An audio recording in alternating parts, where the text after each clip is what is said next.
एक मर्तबा अल्लाह के पैगंबर हज़रत मोहम्मद सल्लल्लाहु ताला अलैहि वसल्लम मस्जिद नबवी में तशरीफ़ फरमा थे और जैसे कि हज़रत बीबी फ़ातिमा रज़ी अल्लाह ताला अन्हा का घर मस्जिद नबवी के साथ में था।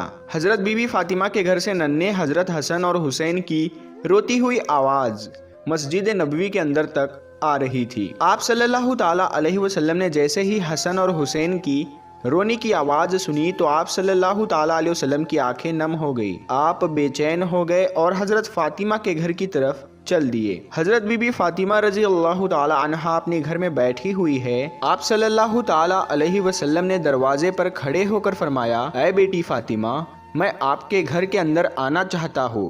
तो अंदर से आवाज़ आई। उसके बाद पैगंबर हज़रत मोहम्मद मुस्तफ़ा सल्लल्लाहु ताला अलैहि वसल्लम ने अपनी चादर मुबारक घर के अंदर फेंक दी और फिर आप अंदर तशरीफ़ ले गए और पूछने लगे कि बेटी क्या बात है।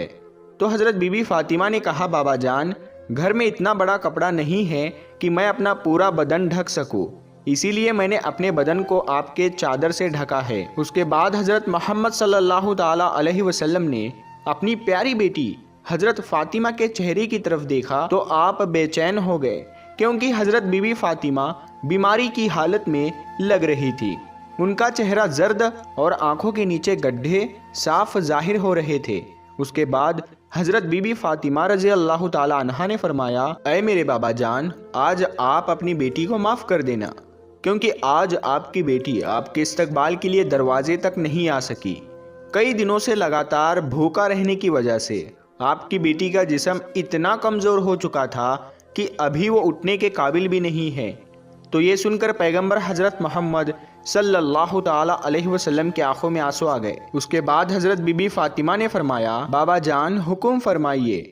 अल्लाह के रसूल सल्लल्लाहु ताला अलैहि वसल्लम ने फरमाया, ऐ फ़ातिमा, मैं मस्जिद में था और मस्जिद के अंदर बार बार हसन और हुसैन के रोने की आवाज़ आ रही थी। हसन और हुसैन की रोने की आवाज़ ने मुझे बेचैन कर दिया, इसीलिए मैं तुम्हारे घर आ पहुंचा। ऐ फ़ातिमा, नन्हे हसन और हुसैन क्यों रो रहे हैं? हज़रत फ़ातिमा ने फरमाया, बाबा जान, 2 दिनों से हसन और हुसैन ने कुछ भी नहीं खाया है। तो ये सुनकर पैगंबर हज़रत मोहम्मद सल्लल्लाहु ताला अलैहि वसल्लम ने फरमाया, ऐ फ़ातिमा, हुसैन बहुत छोटा है, ये तो अभी दूध पीता है, इसको आप दूध पिला दीजिए, ये खामोश हो जाएगा और हसन को मैं अपने कंधों पर सवार कर लेता हूँ, तो इससे ये भी आराम पाएगा। प्यारे दोस्तों, बात जब यहाँ तक आ पहुँची तो हज़रत बीबी फ़ातिमा रज़ी अल्लाह ताला अन्हा ज़ारो कतार रोने लगी। तो अल्लाह के रसूल सल्लल्लाहु ताला अलैहि वसल्लम ने फरमाया, ऐ फ़ातिमा, अब क्यों रो रही हो? तो हज़रत बीबी फ़ातिमा ने फरमाया, बाबा जान, मुसलसल फाकों की वजह से मेरा दूध भी खुश्क हो चुका है, मैं नन्हे हुसैन को अपना दूध भी कैसे पिलाऊं? बस जैसे ही अल्लाह के रसूल सल्लल्लाहु ताला अलैहि वसल्लम ने अपनी बेटी से ये सुना तो हुसैन को अपनी गोद में उठा लिया और अपनी मुबारक ज़बान को हुसैन को चुसाना शुरू कर दिया। जैसे ही इमाम हुसैन ने रसूलुल्लाह सल्लल्लाहु ताला अलैहि वसल्लम की ज़बान मुबारक को चूसना शुरू किया तो उनको आराम मिल गया। उसके बाद पैगंबर हज़रत मोहम्मद सल्लल्लाहु ताला अलैहि वसल्लम ने अपने नवासे हज़रत हसन को अपने कंधों पर उठाया और उनको अपने कंधों पर सवार कर लिया। कुछ ही देर में उन्होंने भी आराम पाया। इतने में भी मस्जिद नबवी से अजान की आवाज़ गूंजने लगी। फ़ातिमा ने अपना मुसल्ला बिछाया और नमाज के लिए खड़ी हो गई। इतने में आप सल्लल्लाहु ताला अलैहि वसल्लम ने देखा कि फ़ातिमा नमाज पढ़ते पढ़ते गिर गई है। तो आप सल्लल्लाहु ताला अलैहि वसल्लम दौड़ते हुए अपनी बेटी के पास पहुँचे और पूछने लगे कि बेटी क्या हुआ? तो ये सुनकर हज़रत बीबी फ़ातिमा रज़ी अल्लाह ताला अन्हा रोने लगी और कहने लगी, बाबा जान, आज आपकी बेटी का ये 4थे दिन का फाका है, यानी हज़रत बीबी फ़ातिमा 4 दिनों से भूखी है, कुछ भी नहीं खाया है। तो हज़रत बीबी फ़ातिमा ने फरमाया कि 4 दिन हो गए हैं, मैंने भी कुछ नहीं खाया है, यहाँ तक कि एक खजूर का दाना भी नहीं खाया है, इसीलिए कमज़ोरी की वजह से गिर गई हूँ। फिर आप सल्लल्लाहु ताला अलैहि वसल्लम ने देखा कि बेटी के पेट पर 3 पत्थर बंधे हुए हैं। तो आप सल्लल्लाहु ताला अलैहि वसल्लम ने पूछा कि बेटी ये क्या है? तो हज़रत बीबी फ़ातिमा रज़ी अल्लाह ताला अन्हा ने फरमाया, बाबा जान, आज आपकी बेटी का चौथे दिन का फाका है और हर दिन के एतबार से मैंने अपने पेट पर एक पत्थर बांधा है। पहले दिन जब मैं भूखी रही तो मैंने अपने पेट पर एक पत्थर बांध लिया, फिर दूसरे दिन दूसरा पत्थर बांध लिया और फिर तीसरे दिन का तीसरा पत्थर भी बांध लिया। या रसूलल्लाह सल्लल्लाहु ताला अलैहि वसल्लम, इस तरह से मैंने 3 दिन से 3 पत्थर अपने पेट पर बांध लिए हैं। तो ये सुनकर अल्लाह के पैगंबर हज़रत मोहम्मद मुस्तफ़ा सल्लल्लाहु ताला अलैहि वसल्लम ने फरमाया, ए बेटी, अपना मुसल्ला उठा। हज़रत फ़ातिमा ने अपना मुसल्ला उठाया तो देखा कि नीचे सोने का ढेर लगा हुआ है। आप फरमाने लगे, बेटी, जितना चाहे उतना उठा लो, मगर कल क़यामत के दिन इसका हिसाब देना होगा। तो ये सुनकर हज़रत फ़ातिमा ने उस सोने के ढेर पर थूक कर अपना मुसल्ला रख दिया। ये देखकर अल्लाह के पैगंबर हज़रत मोहम्मद सल्लल्लाहु ताला अलैहि वसल्लम ने अपना मुबारक हाथ अपनी बेटी के सर पर रखा और फरमाने लगे, ए बेटी फ़ातिमा, तुम्हारा ये सब्र ता क़यामत तक याद रखा जाएगा। तुम्हारा शोहर अली इस्लाम की तबलीग के लिए अल्लाह पाक की किताब कुरान शरीफ को मुख्तलिफ इलाकों में पहुंचाने के लिए इधर से उधर घूम रहा है। उसके नतीजे में ख़ानदान नबी के चूल्हे ठंडे पड़ गए हैं।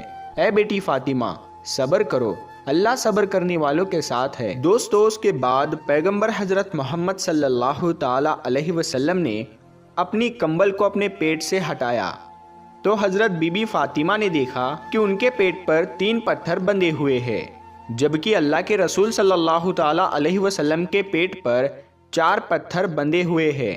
तो आप सल्लल्लाहु ताला अलैहि वसल्लम फरमाने लगे, ए बेटी फ़ातिमा, 3 दिन की तू भूखी है, मगर आज मेरा तो चौथे दिन का फाका है। आज मैं तो 4 दिन का भूखा हूँ। प्यारे दोस्तों, ज़रा सोचे, इनको क्या ज़रूरत थी 3-3, 4-4 दिनों तक भूखे रहने की। अगर आप चाहते तो दुनिया भर के ख़जाने आपको मिल जाते। अगर आप चाहते तो आप जन्नत से खाना भी मंगा लेते, लेकिन ऐसा करने की वजह ये थी, यानी अपने पेट पर पत्थर बांधने की वजह ये थी, भूखा रहने की वजह ये थी कि अपनी उम्मत के लोग अपनी गरीबी की वजह से अपनी आबरू का सौदा ना करे, अपने ईमान का सौदा ना करे। इस वजह से आपने 3-3, 4-4 दिन तक भूखा रहकर दुनिया वालों को दिखाया, पेट पर पत्थर बांधकर भी दुनिया को सिखाया। प्यारे दोस्तों, उसके बाद हज़रत मोहम्मद मुस्तफ़ा सल्लल्लाहु ताला अलैहि वसल्लम मस्जिद नबवी में तशरीफ़ ले गए और जाकर नीचे फ़र्श पर ही बैठ गए। वहीं पर पास में हज़रत अबू बकर सिद्दीक रज़ी अल्लाह ताला अन्हु भी बैठे हुए हैं। इतने में आपने देखा हज़रत उमर फ़ारूक रज़ी अल्लाह ताला अन्हु भी तशरीफ़ लाए हैं। उनको देखते ही हज़रत अबू बकर सिद्दीक ने फरमाया, ए फ़ारूक आज़म, अभी तो नमाज का वक्त ही नहीं हुआ है, फिर इस वक्त आप क्यों आए हो? तो हज़रत फ़ारूक आज़म ने फरमाया, ए अबू बकर, आज तीसरे दिन का फाका है, 3 दिन की भूख ने बेहाल कर दिया है, इसीलिए मैं घर से बाहर निकल आया हूँ। तो ये सुनकर हज़रत अबू बकर सिद्दीक रज़ी अल्लाह ताला अन्हु ने फरमाया, ए फ़ारूक आज़म, आज हमारे प्यारे नबी हुजूर सल्लल्लाहु ताला अलैहि वसल्लम का तो 5वें दिन का फाका है। उसके बाद आप तीनों हज़रत अय्यूब अंसारी रज़ी अल्लाह ताला अन्हु के घर तशरीफ़ ले गए। पता चला कि अय्यूब अंसारी घर पर नहीं है, तो आप वापस जाने लगे तो अंदर से आवाज़ आई कि अंदर तशरीफ़ ले आओ। उसके बाद हज़रत अय्यूब अंसारी की बीवी ने खाना पकाया और आपके सामने रख दिया। पैगंबर हज़रत मोहम्मद सल्लल्लाहु ताला अलैहि वसल्लम ने एक रोटी पर थोड़ा सालन रखा और फरमाया, आज मेरा 5वें दिन का फाका है, पता नहीं आज मेरी बेटी फ़ातिमा का कितने दिनों का फाका है, पहले ये रोटी उसे दे आओ, उसके बाद ही मैं खाना खाऊंगा। दोस्तों, हज़रत फ़ातिमा पैगंबर हज़रत मोहम्मद सल्लल्लाहु ताला अलैहि वसल्लम की बेटी होने के बावजूद भी आपके पास दुनिया की दौलत में से कुछ भी नहीं था। सादगी में आप एक मिसाल थी। अपनी माँ से मिले तमाम जेवर आपने अल्लाह की राह में तकसीम कर दिए। आप अपने घर में चक्की पीसने से लेकर हर काम को खुद अपने हाथ से अंजाम देती। घर में बिस्तर के नाम पर एक ऊंट की सूखी खाल थी, जिसमें आपका ऊंट दिन में चारा खाता था और रात में वही खाल आपके सोने के काम में आती थी। आपने अपनी ज़िंदगी में अपने शोहर हज़रत अली से कभी भी किसी चीज़ की फरमाइश नहीं की। आप दुनिया की तमाम औरतों के लिए एक मिसाल है और हर औरत को आपसे सीख लेनी चाहिए और अपनी ज़िंदगी हज़रत फ़ातिमा रज़ी अल्लाह ताला अन्हा के नक्शे कदम पर गुजारनी चाहिए। इंशाअल्लाह वो औरत दोनों जहानों में कामयाब हो जाएगी। तो प्यारे दोस्तों, आज की इस वीडियो में बस इतना ही। अगर वीडियो आपको पसंद आया है तो आप इस वीडियो को लाइक करें, अपने दोस्तों के साथ में शेयर करें। अगर अभी तक आपने हमारे चैनल को सब्सक्राइब नहीं किया है तो सब्सक्राइब करके साथ में लगे बेल आइकन को ज़रूर दबा दें। हम मिलते हैं फिर एक नई वीडियो के साथ में, तब तक के लिए अस्सलामु अलैकुम, अल्लाह हाफिज़।